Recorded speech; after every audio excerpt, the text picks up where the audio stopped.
देखिए, एकल अभियान एक ऐसा प्रकल्प है, हम सिर्फ विद्यालय ही नहीं खोलते ताकि ग्रामीणों को उत्थान का भी चिंता करते हैं। माओवादी क्षेत्र है, वहाँ भी अपना विद्यालय बहुत चल रहा है, लेकिन उनका भी सपोर्ट रहता है बच्चों को भेजना, क्योंकि वो भले ही किसी कारण से वहाँ चले गए, लेकिन उनका बच्चा तो वैसे नहीं होंगे। उनका बच्चे कम से कम विद्यालय में पढ़े, बढ़े, आगे बढ़े, इनका भी यही सोच है। देखिए, इतने साल से घर परिवार छोड़ के हम काम कर रहे हैं, करना तो है, हम नहीं करेंगे तो करेगा कौन। अभी जागरण का काम चल रहा था छत्तीसगढ़ में, तो वहाँ गोली चला, कुछ कार्यकर्ताओं का नाम भी आ गया कि ये टारगेट लिस्ट में है। ऐसा होता है, लेकिन फिर भी हमारा जो सेना है तो फिर वो प्रण लेते हैं कि भाई हमको करना है। उसी समय मेरी बेटी भी जन्म हुई, तो मैं कैसे जा पाता कि भाई मैं इतने कार्यकर्ताओं को संकल्प करवाया हुआ और मैं खुद मेरा प्रॉब्लम हो गया, मैं चला जाऊंगा, ऐसा नहीं है। तो फिर इसी समय परिवार का भाव रहता है और परिवार सपोर्ट किया। माँ हो या बहन हो, ये प्रशिक्षित हो जाता है ना, पूरा परिवार शिक्षित हो जाता है। आज मोदी जी बोल रहे हैं कि सरकार जहाँ ना पहुँचता है वहाँ एकल पहुँचता है।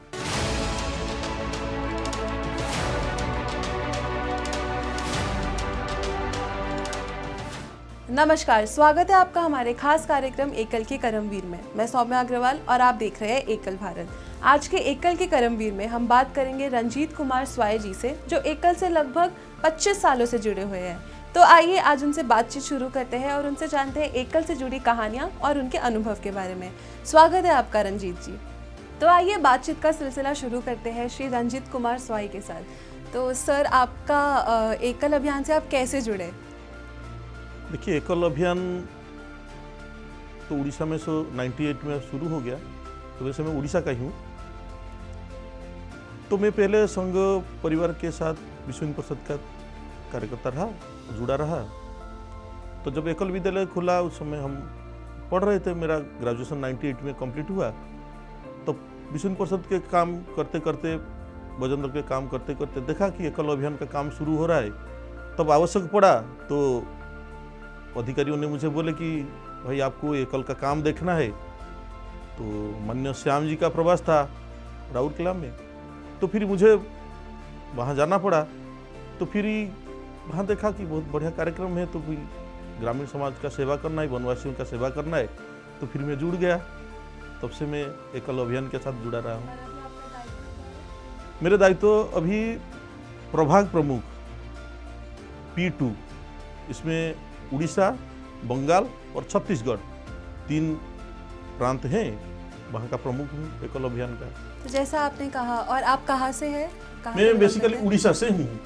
आप उड़ीसा से बिलोंग करते हैं, तो आप उड़ीसा से आते हैं और एकल अभियान उड़ीसा, छत्तीसगढ़, बंगाल, झारखंड, ये सब जगहों में, ये सब राज्यों में काफ़ी अच्छे से काम कर रहा है, मतलब सबसे मजबूती से वहाँ से काम कर रहा है। तो आपको क्या लगता है कि कैसे सफल हो पा रहा है? देखिए, एकल अभियान एक ऐसा प्रकल्प है, हम सिर्फ विद्यालय ही नहीं खोलते ताकि ग्रामीणों को उत्थान का भी चिंता करते हैं।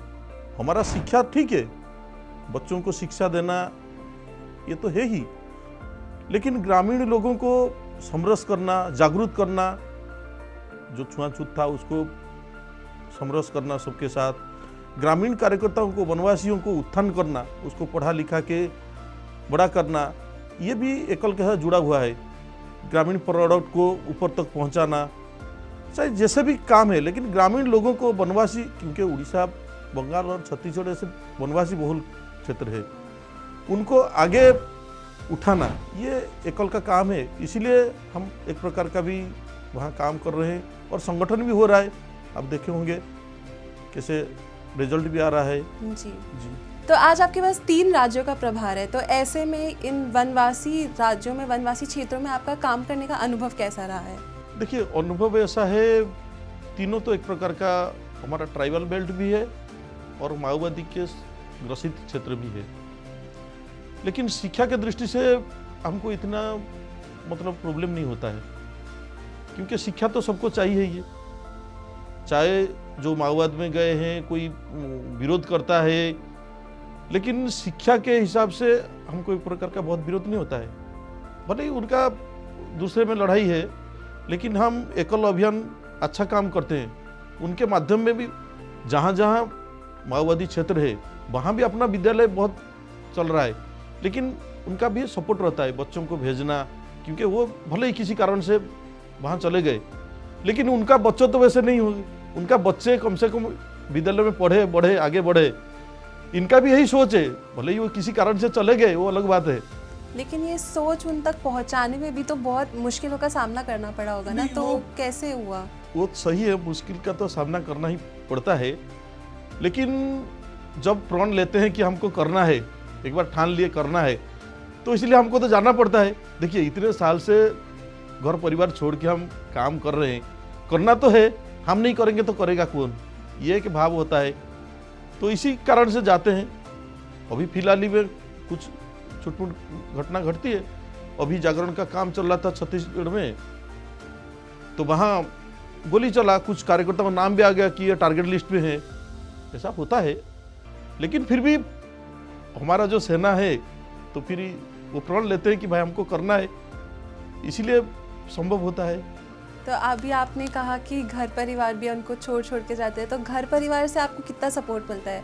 क्योंकि आप यहाँ पे जुड़े हुए हैं एकल अभियान से, मतलब आपको अलग अलग जगह प्रवास में जाना पड़ता होगा या फिर आप विजिट पे जाते हैं, तो कैसा सपोर्ट मिलता है घर से आपको? देखिए परिवार का सपोर्ट नहीं होगा तो ये काम करना संभव नहीं है।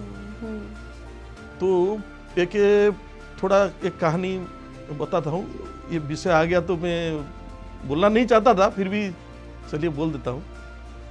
माननीय श्याम जी का एक संच प्रवास योजना चल रहा था, तो सबको एक एक दायित्व दिया गया था कि हमको टारगेट था कि वो एरिया को स्वावलंबी बनाना है। एक एक हम ब्लॉक लिए थे कि वहाँ हमको हर गांव तक जाना है, स्वावलंबन करना है, एक योजना था। तो हमने वहाँ गए और मेरे पास 25-30 कार्यकर्ता थे, तो हम सबको एक बार संकल्प किए कि देखो भाई हमको 1-1.5 महीना तक किसी को घर नहीं जाना है। मैं भी संकल्प किया, मुझे भी नहीं जाना है क्योंकि मैं प्रमुख था, मैं भी घर नहीं जाऊंगा और किसी को जाने नहीं देंगे। सब संकल्प किया, हम 1-1.5 महीने तक पूरा गांव में रहेंगे, नहीं जाएंगे। तो ऐसे में क्या हुआ, इस समय मेरा शादी भी हुआ था, तो उसी समय मेरी बेटी भी जन्म हुई। लेकिन मैं तो एक प्रकार का संकल्पित था कि मैं नहीं जाऊंगा। तो घर से फोन आया कि भाई ऐसा है, तो फिर एडमिट हुए और सीजरिंग होके बेटी भी हुई, लेकिन मैं नहीं गया। तो श्याम जी के कार्यक्रम के माध्यम से वो फिर बोले भाई आप ऐसा संकल्प किए हैं, तो फिर मैं नहीं गया। फिर माननीय श्याम जी कार्यक्रम खत्म हुआ तो मैं भी नहीं बोला। फिर जब सुने फिर वो डांटे, अरे तुम गए नहीं। तो मैं कैसे जा पाता कि भाई मैं इतने कार्यकर्ताओं को संकल्प करवाया हुआ और मैं खुद मेरा प्रॉब्लम हो गया मैं चला जाऊंगा, ऐसा नहीं है। तो फिर इसी समय परिवार का भाव रहता है और परिवार सपोर्ट किया। अगर मुझे बोलते नहीं जो भी है उसको छोड़ो आ जाओ, नहीं, परिवार का सपोर्ट के बिना कुछ नहीं कर सकते हैं। ये तो परिवार का सपोर्ट तो है ही।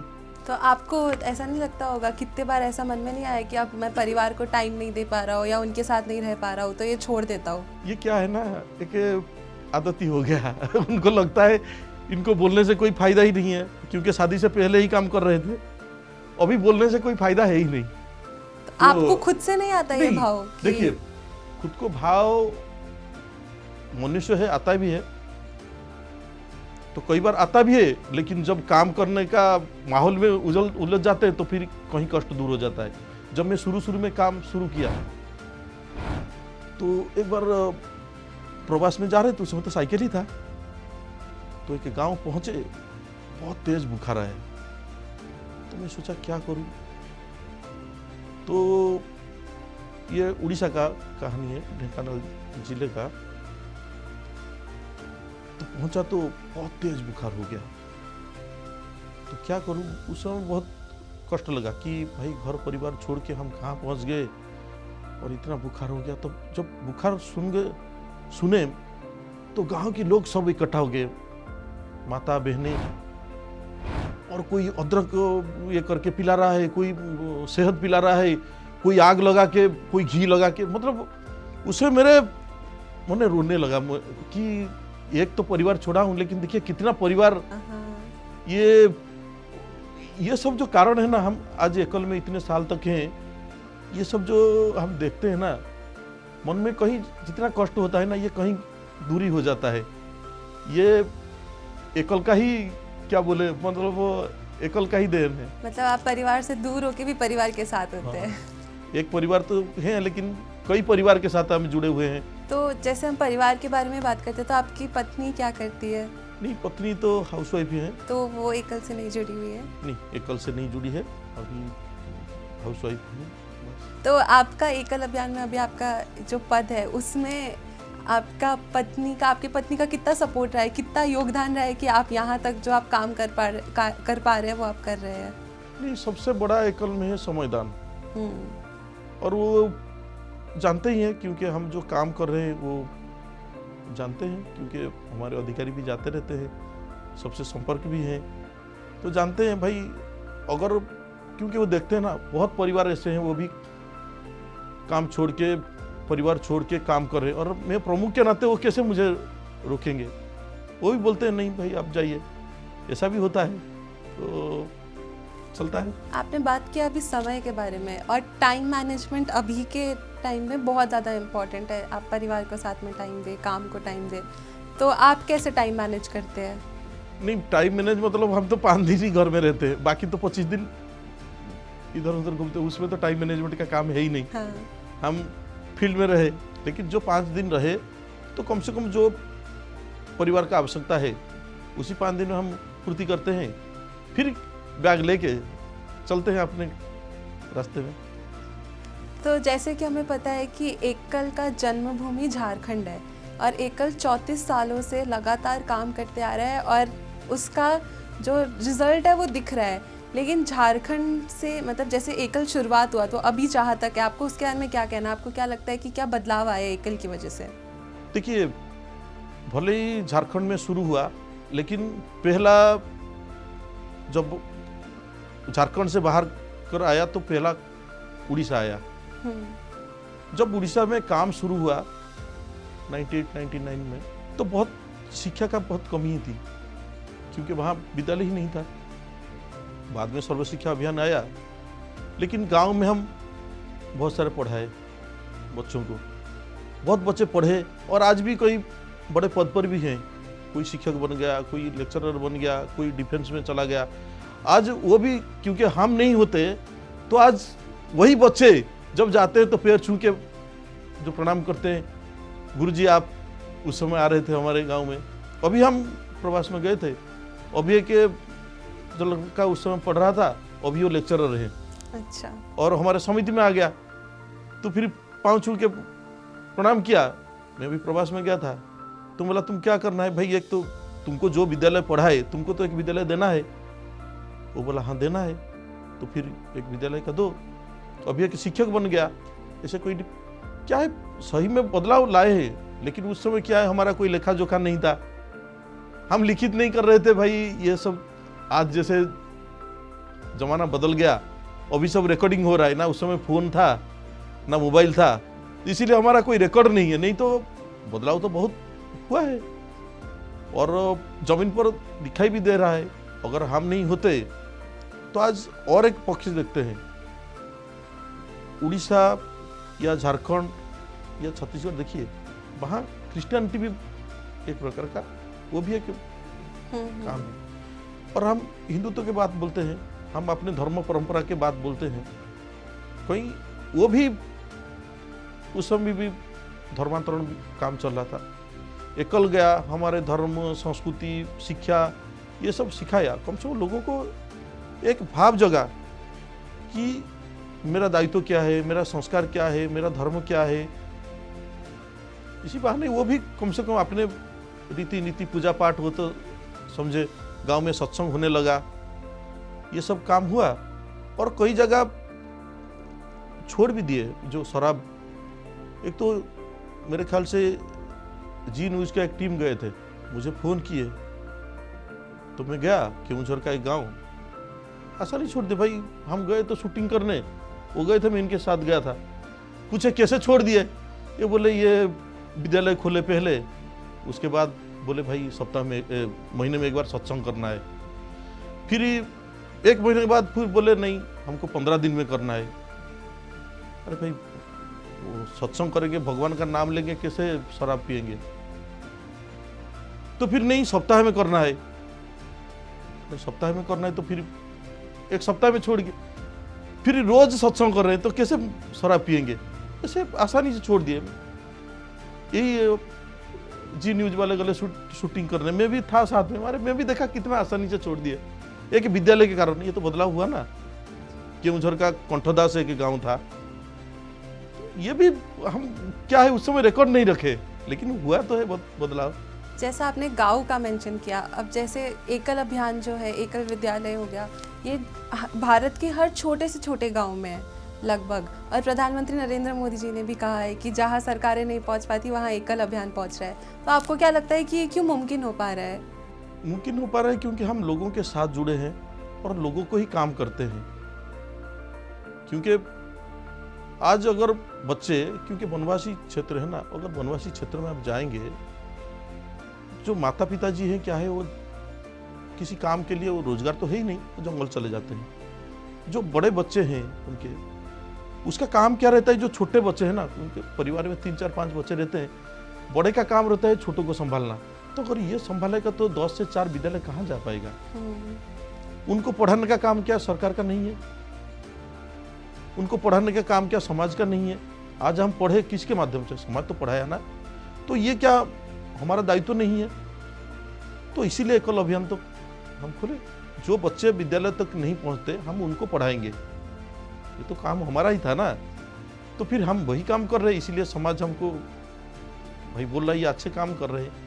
तो फिर सिर्फ विद्यालय नहीं, कोई एक पैरास्टामोल उनको नहीं मिल रहा है तो किसका जिंदगी बर्बाद हो रहा है, परिवार उजड़ रहा है मलेरिया के कारण।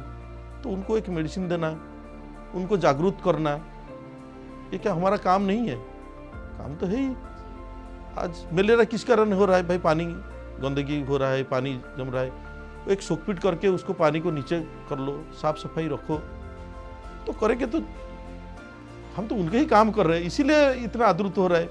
हमारे आदरणीय प्रधानमंत्री जी जो बोल रहे हैं वो सही है, हम तो लोगों का काम ही कर रहे हैं। जैसे हमें पता है एकल अभियान अभी पंचआयामी शिक्षा पर काम कर रहा है, तो आगे क्या और आयाम इनमें कुछ जुड़ने वाले हैं या फिर ऐसा कुछ और कोई योजना है इसको आगे बढ़ाने के लिए? देखिए वो पहले जब एकल विद्यालय था, एक विद्यालय ही था, जब आवश्यकता पड़ी फिर धीरे धीरे आरोग्य जोड़ा, ग्राम विकास जोड़ा, जागरण हो कि नहीं, फिर सत्संग माध्यम गांव का परिवर्तन, व्यसन मुक्ति, ये सब धीरे धीरे धीरे फिर आवश्यकता आएगी तो फिर जुड़ेगा। क्योंकि धीरे धीरे जब समाज को अभी एक खेलकूद जुड़ गया, तो धीरे धीरे जैसे समाज को आवश्यकता आएगी हम धीरे धीरे इसके ऊपर काम करेंगे। तो आप जिस प्रभाग में काम करते हैं, जिस प्रभाग के लिए, तो वहाँ पे महिलाओं का क्या है, मतलब उनका उत्थान हो पा रहा है या नहीं? क्योंकि एकल अभियान अभी महिलाओं के उत्थान के लिए भी काम कर रहा है, उनको सिलाई कढ़ाई सिखाना, GRC ट्रेनिंग सेंटर, ये सब।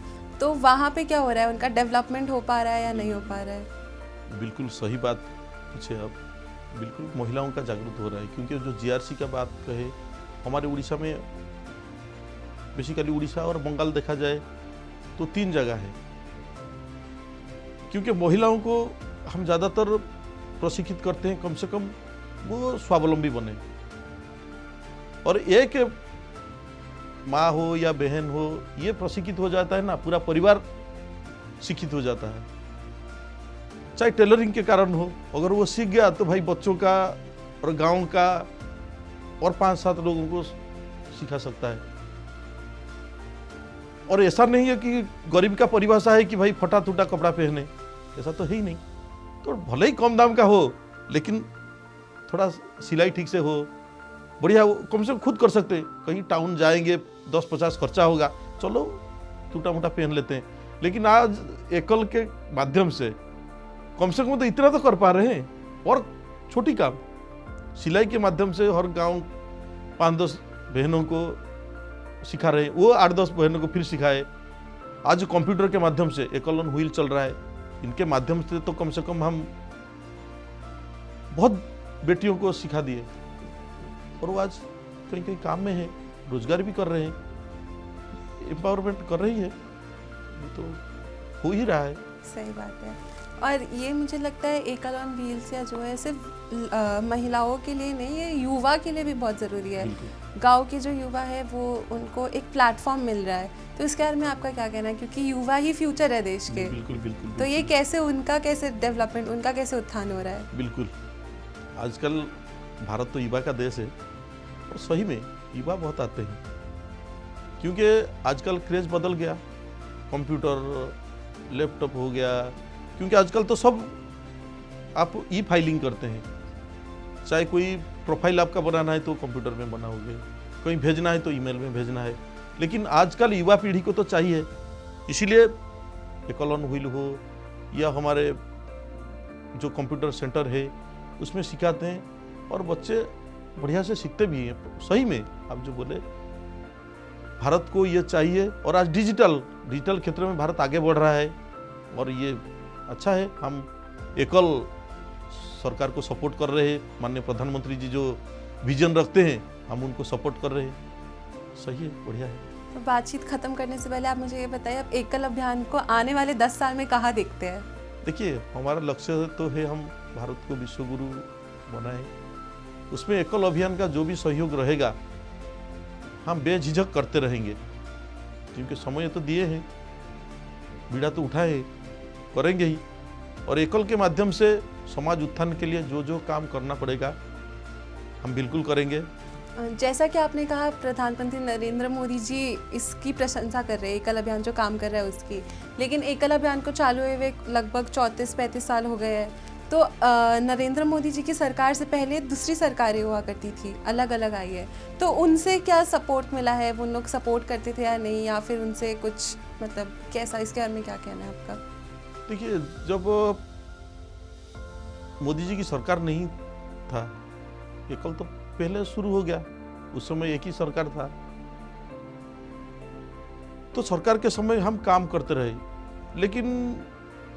लेकिन जो सरकार को करना चाहिए था, लेकिन वो काम हम ही कर रहे थे, क्योंकि हमारे जो वनवासी क्षेत्र है, ग्रामीण क्षेत्र है, उनके बच्चों को पढ़ाना, उनको संस्कार देना, उनके स्वास्थ्य का चिंता करना, उनको स्वरोजगार करवाना, गांव में धार्मिक वातावरण बनाना, ये तो सरकार ही का ही काम था।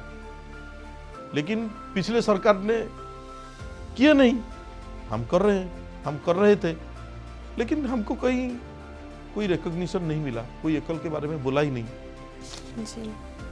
और भी क्या हुआ कि कुछ सरकारों का जो कुछ फंड्स होता है समाज कल्याण के लिए देना है, तो छत्तीसगढ़ में कुछ विद्यालय चलाए, लेकिन हम तो चाहते हैं एकल अभियान का काम है भाई, एकल विद्यालय चलाएगा और संस्कार देना है बच्चों को। और इन्होंने हम भाई जो कुछ पढ़ा रहे थे उनके ऊपर आपत्ति हो गया कि अ से अर्जुन क्यों पढ़ा रहे, ग से गणेश क्यों पढ़ा रहे, सरकारों को आपत्ति हो गया। और उसके लिए भी उन्होंने, जब हम इंदौर कुंभ में गए थे तो इन्होंने हमारे ऊपर बोल दिया कि भाई ये सांप्रदायिक फैला रहे। तो ये भी पिछले सरकारों ने कई बार हमारे ऊपर आरोप भी लगाए, लेकिन वो छोटा सा था इसलिए हमने बंद कर दिया। लेकिन फिर धीरे धीरे वाजपेयी जी की सरकार आई, तो जो सर्वशिक्षा अभियान आज देख रहे हैं आप, वो एकल का एक प्रकार का स्वरूप है। तो जैसे हम गांव में एकल विद्यालय चला रहे थे, वो प्रकल्प हमारे पीडी चितलांगिया जी थी, कलकत्ता के जो वन परिषद अध्यक्ष थे, उनको एक बार बुलाए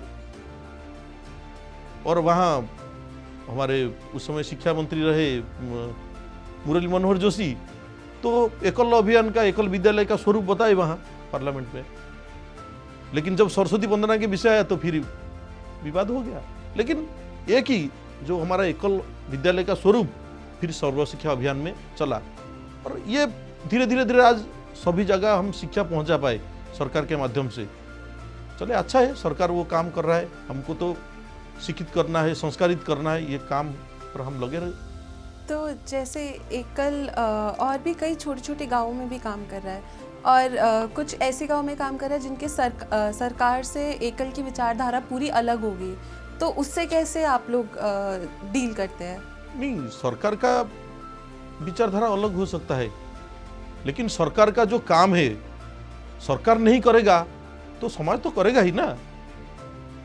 वो करना था सरकार को, और अगर सरकार नहीं करेंगे, जैसे हमको रिकग्निशन नहीं मिला, आज मोदी जी बोल रहे हैं कि सरकार जहाँ ना पहुँचता है वहाँ एकल पहुँचता है, तो परिणाम मिलता है।